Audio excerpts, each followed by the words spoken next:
Welcome to Four Seas One Family, where we share thoughts and opinions concerning life in Taiwan, the region, and the world. I'm your host, James Thomas, coming to you from Taipei, Taiwan, and I'm so glad to have you traveling along with me on this journey, and welcome to the show. Well, it's about 1:30 a.m. No, it is 1:30 a.m. here, Taiwan, and I just got back in from work and decided just to put up something real quick to throw out there and maybe spend about 10 15 minutes with you guys and talk about what I see is going on out here. We've got somebody in the chat room over there. I don't know who that is yet, but it's been a crazy 2-3 weeks here. I mean, internationally, I'm mainly talking about the events going on in the United States and how it affects people in this region, especially in Taiwan, because we still got Taiwan F-16s going up in southern Taiwan and Jiayi and Tainan, because of the insurrection into the airspace from mainland China, and everybody's on their toes. How you doing, Earl? How you doing? And things are just still busy. People here are still on their toes, and COVID is still under control. 2 days ago, we had an outbreak in a place called it's in northern Taiwan called Taoyuan, where about 10 people have been affected with the COVID-19 virus or Wuhan virus or whatever you want to call it.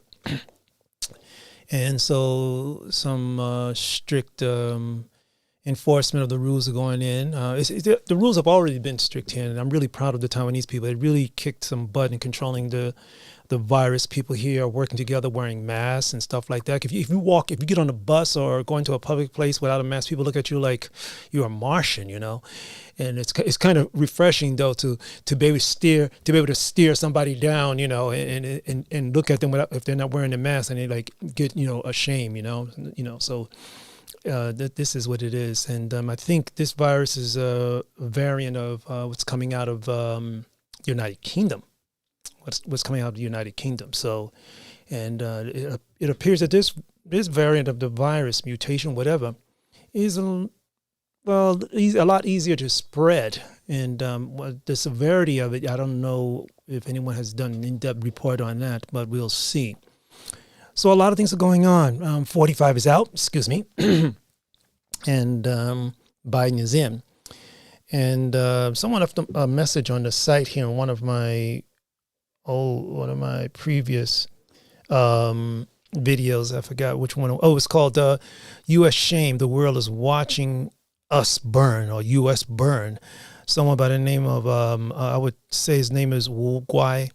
He said, a lot of Taiwanese felt Trump would be better for Taiwan. However, Biden has a point that in order to make China accountable, U.S. cannot take on China alone. It needs to work with allies, and that is very true. That is very true, because there is a video out where an ambassador, I would assume soon to be official ambassador to Taiwan from the United States, actually did a really pointed video and put it on YouTube here, and how the administration, U.S. I would assume, not assume, does support free Taiwan, and I was quite standing up to mainland China, and I'm sure it ruffled their feathers. And I've been reading some reports coming out of our favorite news group out of there. What's it? CGTN, and which is basically CCTV. But it was very, very, very, straightforward, and it hasn't been like that in 40 years, and I guess it's because the aggressive behavior that we see in the South China Sea, and, the building of these so-called islands. Now, I don't know if much of you know much history about what's going out here with China building these islands and how it claims ownership or reverence over Taiwan, but it's something to look into. And the whole idea is, has China ever had any officials on this island or controlled the island? And that's no, but there's a whole different history behind that, and it'll take me more than 15 minutes to go into it. But just continue. So Taiwan sent over a representative, and I would say this representative would be considered a Taiwanese representative as an ambassador level that did attend the Biden's inauguration, Zhou Dianli.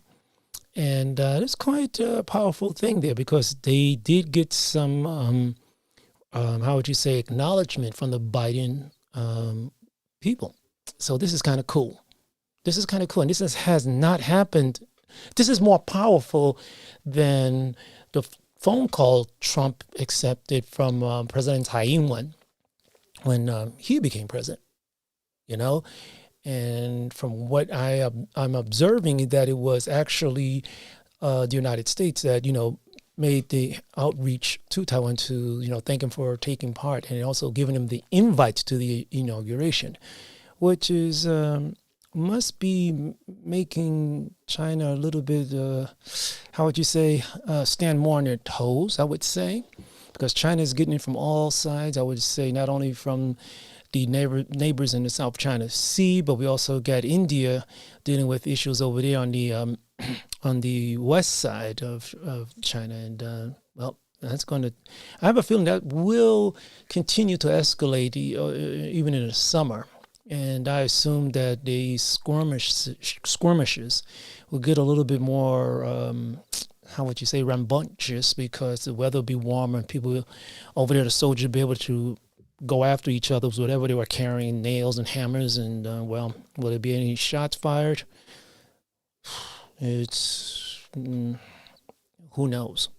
But let's talk about what I've observed here from the local papers here and the news media and stuff like that. Now, 45 had a lot of supporters out here simply because of his strong stance against China. But there were those, you know, that felt that he was quite destructive. But a lot of people here in Taiwan really don't understand the Americans' relationship with Trump. I mean, both those who admire him and those who really were you know, are right now happy to see him go. Especially if you come from the communities that I'm from. You know, if you're from New York City, you know Trump. You know Trump. You know more than Trump than about his tall buildings in Manhattan. He had racial problems, and that's just the point there. And we can go back into you know, to track that.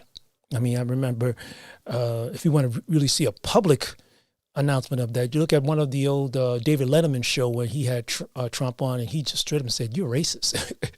And that's why David Letterman is still respected today, just because he did that. But we know about the group of Trump supporters, mainly by and large, that walked into this the State Department house, the Congress, I would say. It was really ridiculous. You know, police officer was killed. Veteran was shot. This didn't need to happen, and a lot of them now are being, you know, sent to prison, and some of them I hope for a long time for doing such a riot. And the thing is, when people here in Taiwan ask me, how do I feel about it? I have to be straight up with them and say, look, if the majority of those people were people who look like me, right, a lot more of these, how would you say, protesters would have been shot dead. And that's right. Earl, you're right. That's right. Biden has problems with us too, for real. Because if you look at some of Biden's old, how would you say, clichéic sound bites, he also first female vice president, they were all about locking him up. Mainly people look like us, and it's sad. But you know, people do change. Like, I changed my mind based on how much information I have. Okay, if I find out that what I thought in the past was incorrect or wrong, and if I'm willing to learn to accept new information, I'll change. I'm just trying to be optimistic. But I've held my breath before. Yes, that's right. The crime bill's crazy. It was crazy. But if we open up that can of worms, I'll be here for just as long as Randy does his little chats, his rants. but I'm trying to keep it on the mild side because I'm only going to give myself 10, 15 minutes here. But if we keep moving on, at least we see Biden holding on to some of the hard swings 45 took at China. He's going to have to be very, very selective about that. Now, I'm putting more emphasis on that because this happens to be where I am. Earl said he hasn't changed. Yeah, we'll find out very soon. And I want to talk about my concerns out here because if Biden all of a sudden reversed some of the aggressive stance that 45 took towards China, I would say, well, we better keep our heads down here. Now, Biden probably has no other choice but to keep to the grind. He might have another choice because if he does flex in another way, he will look weak and he will even be getting hell from his own party members, I would assume. Okay, now Harris, the vice president, I don't know how much she's going to be putting her voice into the clamor, but because she's the first female vice president, I'm sure even for showboating, Biden will at least do something to show that she's relevant. And she's not waiting for him to, I'll say the word retire on the job. But we'll see. And I'm sure he's going to give her the chance to speak at the microphone. And, she, when she was a congresswoman, she had that lock him up type of situation with her crime bills where she's from. But I don't want to get into that yet because, I'll leave that for somebody else to talk about in the daytime because, like I said, it's now, 1:42 a.m. here. And I'm going to get something off my chest and more stuff like that. So we see what's going on and we see how things are going to, keep moving. The thing is, I just hope personally that Biden stands firm on a majority of the how would you say, actions Mr. T 45 took towards China. And at least he can keep doing it, but he doesn't have to be as mouthfully aggressive about it. Okay. That's not his style, I assume. But we'll see what's going on. A lot of changes is going on. There's things are going on here that you can see in the media just because Biden is now president. And the question mark is, how are we going to be able to interpret or be able to predict his moves? Because as far as on the international scale, I mean, yes, Biden was vice president, but he didn't have much of a mouthpiece. But now he's in front. He overturned a lot of Trump bills. Okay. We all knew that was going to happen. The United States is back with the WHO. How much the United States should be involved in there. And if they do really, really want to go after China, the United States is going to have to be a lot more vocal in the WHO because the amount the United States is paying to that group, they should be able to say something, make a lot of noise. That's right. If he backs down on China, it's bad news. It's bad news, not only for, the U.S., but for the region. And I know, and you probably the disruptions or the Nanjing massacre, people in China have not forgotten that. And Japan is kind of, they're going to stay on their toes too. And this is why Japan is now investing more into their self-protection, their defense force. And I would assume that they will delegate some funds to actually go into more active attack mode developments of their equipment. Oh, yeah.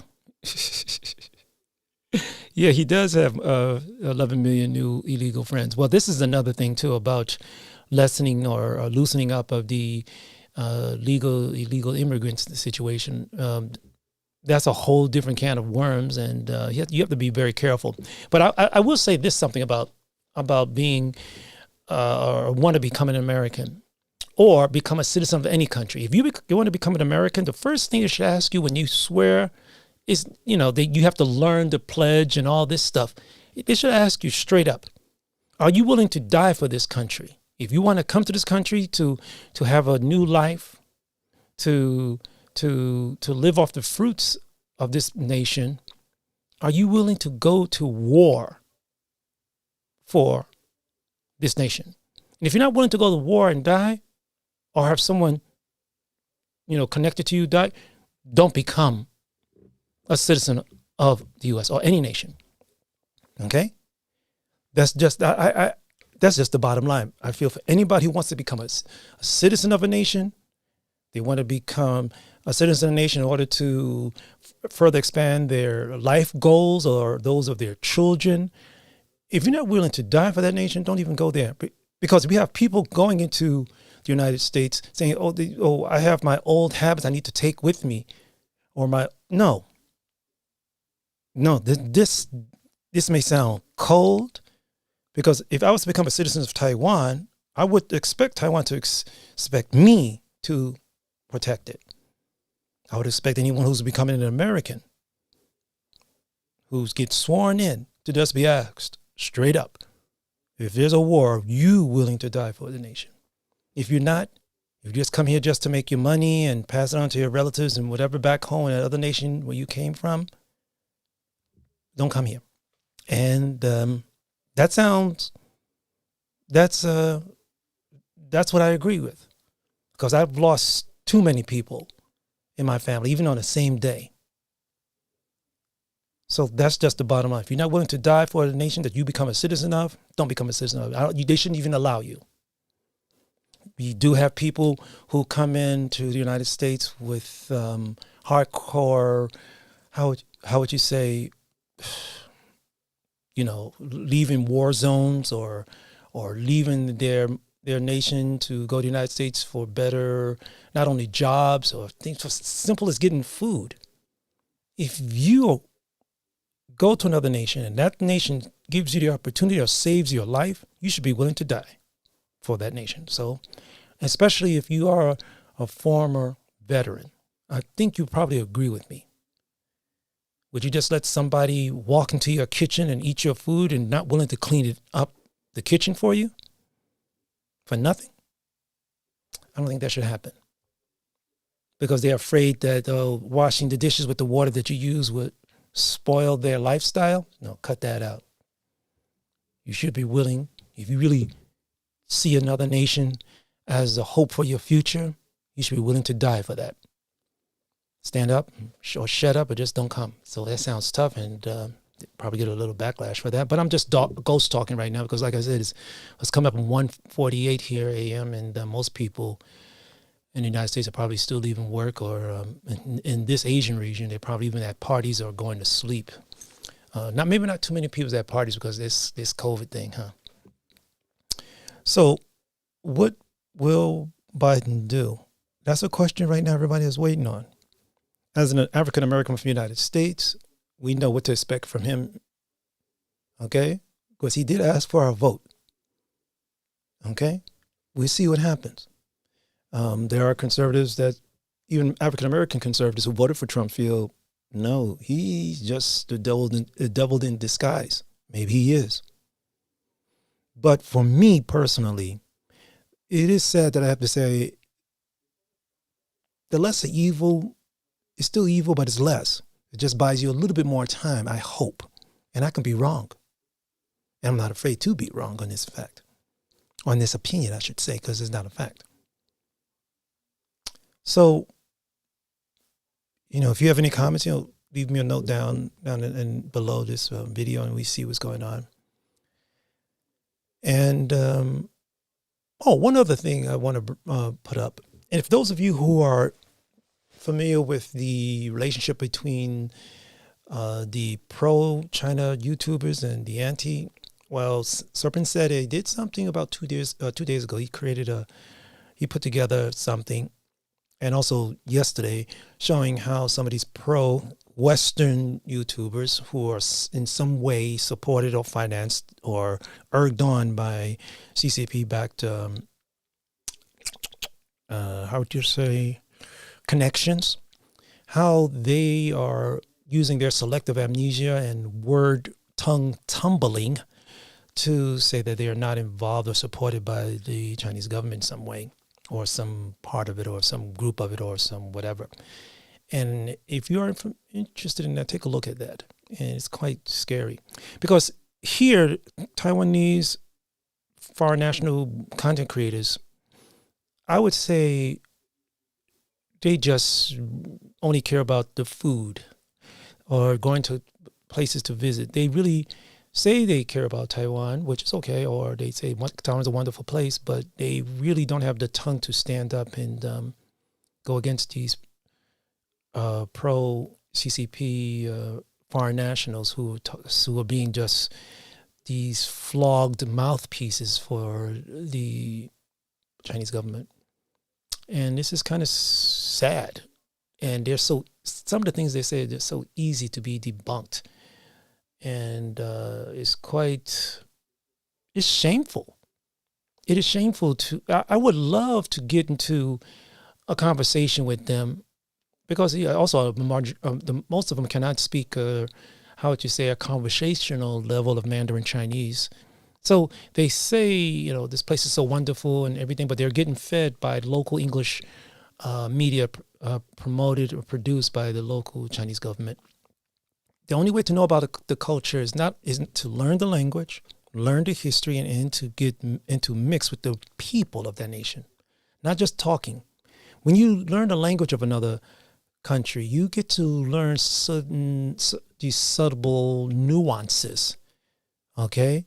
Not only just to say hello, ni hao, hao jiu bu jian, stuff like that, but to know what words mean and how they feel when they're felt and received. Okay, now I am doing more on my other channel, 4 Seasons, One Family Taiwan, productions in Mandarin Chinese. And I'll be ghost talking there in Chinese. And some of the things I'm going to say will shock some of my Mandarin speaking audience, because I will say things not only from a person who supports Taiwan, but also as an African American living in Taiwan. Okay, and how this relationship between the United States and China actually affects the community back home where I'm from. Some of you have already heard some information about how certain segments of the Black Lives Matter movement has been, some way supported by groups connected to the Chinese Communist Party. And the saying, the enemy of my enemy, is my friend, at least temporarily. So this is something that I will talk about to my Chinese audience in about I think 8 days. Yep, Serpent said he is back. He never left. And on this slight end, I will just give you guys a little bit of hint here that I will be teaming up with some pro-Taiwan foreign national content creators to actually bring voices out from Taiwan for the world to hear, and also to come down on those who are on the other side of the straits here. So you'll see. So look, my time is up. I didn't prepare. I just jumped on just to turn this on, and I thought it was going to be like 10 minutes. It's already coming up in 25 minutes. And I got one person listening to me out there, Earl. Thanks for tuning in, and I'm going to be putting something else together and keep the pace of my regular show. BLM is not to be trusted. I'm afraid you're right. I'm afraid you're right. It's just that a lot of people back home are not willing to hear it because they're under their own different life stresses. But man, you got to open your eyes. I just hope people back home look beyond their several news channels, because a lot of things are going on that they have no ideas going on. So that's why I'm doing what I'm doing now. Okay, Earl, and anybody else is out there, thank you very much for listening to me out here. And guys, take care wherever you are in the world. 再见，ciao ciao.